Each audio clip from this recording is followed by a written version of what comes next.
Shorthand English Senior, February 2018. 10 seconds.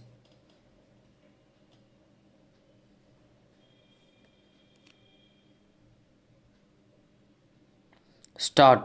Mr. Speaker, sir, we are considering the appropriation bill with reference to the supplementary grants. I was hoping that at least one honorable member would refer at least to one item in the supplementary grants and make some concrete suggestions. But I was disappointed. I would request the honorable members to bear in mind that we have to follow the rules of debate at least to some extent. It is not as if the minister can answer any point at any time.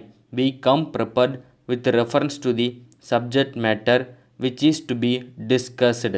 So, honorable members should not feel sorry if I am unable to reply to some points raised here. I am grateful to the leader of the opposition for his constructive speech.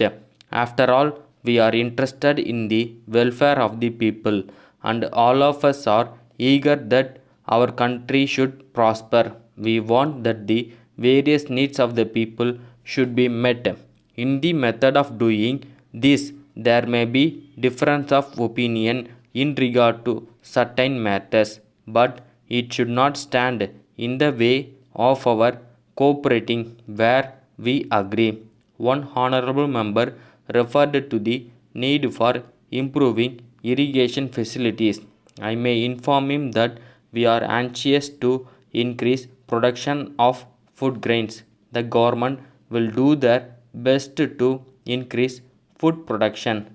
As a matter of fact, food production can be increased in any part of the country by a simple scheme as suggested by him. We will look into the matter. Then, as regards bus transport, he referred to the attitude of the conductors towards passengers.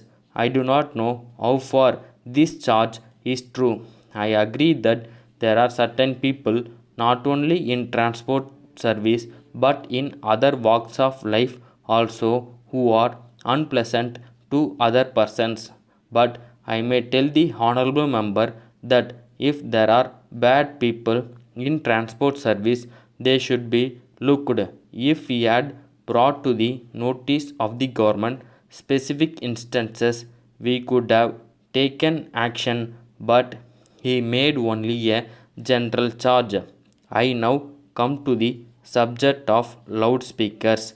When one meeting is addressed by one party and another meeting which is held just nearby is addressed by another party. If loudspeakers are installed, it will result in shouting and confusion. It is our intention in permitting the use of loudspeakers that they should cause the least inconvenience to others. It is only with this objective in view that the use of loudspeakers is regulated. The government will not stand in the way if meetings are held in a peaceful manner. Subject to this condition, we give full freedom to speech and to write anything in newspapers. We do not object to these things, but some restrictions are necessary to maintain law and order to see that there is no breach of peace. It is only from this point of view that certain restrictions are imposed and they are in the interest of the community as a whole. If it is possible to make any relaxation, I shall gladly do it. We do not stand in the way of peaceful propaganda and the propagation of opinion by peaceful methods.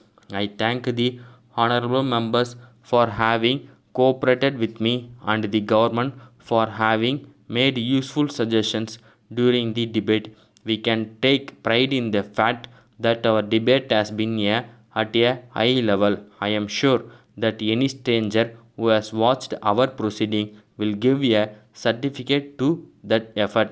Letter from Ganesh Food Stores, Mumbai to the Indian Biscuit Company, Pune. Dear sirs, we are sorry to inform you that we have received a number of complaints from our customers to the effect that on opening the tins of cream biscuits sent by you, they found that the contents were in a very broken condition. In this connection, we may tell you that your consignment of these biscuits was delivered to us on 8th June. As soon as it was received, the boxes containing the tins were opened by our men in our presence, and at that time there were no signs of damage. We therefore assumed that when the goods left you, they were already in a damaged state. We can sell these biscuits easily if they are up to the standard, but we think you will agree that their appearance and conditions are also important in the same manner as their taste.